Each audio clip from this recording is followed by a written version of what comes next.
মই অকল কোৱা নাই যে কংগ্ৰেছ চৰকাৰ আহিলে চবেই চৰকাৰী চাকৰি পাব। আজি কণী বাহিৰৰ পৰা আহে, মুখ্যমন্ত্ৰীয়ে কৈছিল যে জাতিক স্বাৱলম্বী কৰিম। কণী বাহিৰৰ পৰা আহে, গাখীৰ বাহিৰৰ পৰা আহে, মাছ বাহিৰৰ পৰা আহে, ব্ৰইলাৰ চিকেন বাহিৰৰ পৰা আহে, গামোচা বাহিৰৰ পৰা আহে, গামোচা বাহিৰৰ পৰা আহি আছে। কিয় আলোচনা নহ'ব ইলেকশ্যনত? আলোচনা হ'ব নালাগে। আলোচনা হ'লে বিজেপিৰ খান্দৰ খোৱা বালিত তল যাব। গতিকে আলোচনা হ'ব লাগে। ভূপেন বৰা ভাষণত কি ক'লে, ভূপেন বৰাই কি ক'ব নালাগিছিলে? মোৰ যদি ভুল হৈছে ৰাইজে ধৰক, মোৰ যদি ভুল হৈছে ৰাইজে শুধৰাই দিয়ক। কিন্তু আমি যে এখন অভিযোগ পত্ৰ ছপালোঁ, আমি যে এখন চাৰ্জশ্বিট যে বনালোঁ কংগ্ৰেছ দলে, জিতেন্দ্ৰ সিং ডাঙৰীয়াই যে উন্মোচন কৰিলে, আজিলৈকে অসমৰ কোনোবা এজন ডিফু সমষ্টিত জয়ৰাম ইংলেং ডাঙৰীয়াই মনোনয়ন পত্ৰ উপায়ুক্তৰ ইলেকশ্যন অফিচাৰ কাৰ্যালয়ত আমি দিবলৈ যাম। আৰু আমাৰ শিলচৰ সমষ্টিত আমাৰ সূৰ্য চৰকাৰ ডাঙৰীয়া, তেখেতৰ আজি মনোনয়ন দাখিলৰ সময় আছে প্ৰায় 1:30 বজাত। আজি আমাৰ এই দৰং সমষ্টিত আমাৰ মাধৱ ৰাজবংশী ডাঙৰীয়াৰো নমিনেশ্যন দাখিলৰ কথা আছিলে, কিন্তু সময়ৰ কাৰণে মই 2টা সমষ্টিত উপস্থিত থাকিম। পিছত ৰাজবংশী ডাঙৰীয়াৰ লগত নিৰ্বাচনী প্ৰচাৰ সভাত যোগদান কৰিম। আৰু কালিলৈ আমাৰ আগবেলা আছে কৰিমগঞ্জত হাফিজ ৰছিদ আহমেদ চৌধুৰী ডাঙৰীয়াৰ মনোনয়ন পত্ৰ কালিলৈ আমি দাখিল কৰিম। আৰু কালিলৈ পাছবেলা 1:30 বজাত আমি নগাঁৱত প্ৰদ্যুৎ বৰদলৈ ডাঙৰীয়াৰ সৈতে মনোনয়ন পত্ৰ দাখিল কৰিম। আৰু মই ৰাইজক হিচাপ দিম, মই ডনেশ্যন লৈছোঁ। মই যোৱা মাহতো 80 লাখ টকা চান্দা লৈছোঁ। মই মুখ্যমন্ত্ৰীকো আহ্বান জনাইছোঁ, আপোনাৰ যদি দম আছে ED CBI লগাই দিয়ক, মই চান্দা লৈ তুলিয়াৰ কথাটো তল পৰি গ'ল। ডিমা হাছাওত যিকেইজন মানুহে শাসন চলাই আছে বিজেপিৰ নামত, তেওঁলোকৰ প্ৰকৃত পৰিচয় কি? তেওঁলোকে সাক্ষীক হত্যা কৰিবৰ কাৰণে ষড়যন্ত্ৰ কৰা মানুহ। সেই মানুহকেইজনৰ কথা কালি আলোচনা হ'লনে কোনোবা সংবাদ মাধ্যমত? যে মুখ্যমন্ত্ৰী শুৱে বহাই কোন বহি আছে, মুখ্যমন্ত্ৰীয়ে কাষত কাক বহাই লৈ নিৰ্বাচনত ভোট বিচাৰিছে। গতিকে আমাৰ মগজটো হিমন্ত বিশ্ব শৰ্মা ডাঙৰীয়াৰ নিয়ন্ত্ৰণত আমি এৰি দিব নালাগে।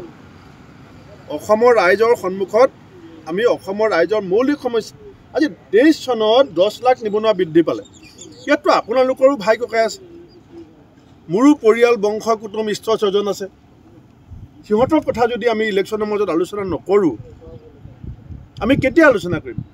সেইকাৰণে আমি শ্লোগান দি আছোঁ, সভাই সভাই আমাৰ এটা শ্লোগান চলি আছে যে আমাৰ দাবী সংস্থাপন, আমাৰ লাগে সংস্থাপন, আমাৰ নীতি সংস্থাপন, আমাৰ লক্ষ্য সংস্থাপন, আমাৰ উদ্দেশ্য সংস্থাপন। মই সব মিটিঙত শ্লোগান দি আছোঁ। এই শ্লোগানটো নোলায়। এই শ্লোগান অসমৰ যুৱ প্ৰজন্মই দিছে। মোক কথাটো চাব, এজন CMৰ চকীত বহিবৰ কাৰণে তৰুণ গগৈ ডাঙৰীয়াক লেং মৰাটো সঁচানে মিছা? কংগ্ৰেছ দলটো ভিতৰৰ পৰা খুলি খুলি ধ্বংস কৰিবলৈ চেষ্টা কৰাটো সঁচানে মিছা? সৰ্বানন্দ সোণোৱাল ডাঙৰীয়াৰ পোষ্টাৰ লগাই পেলাই বিজেপিয়ে 16-21 চনত ইলেকশ্যন খেলিছিলে।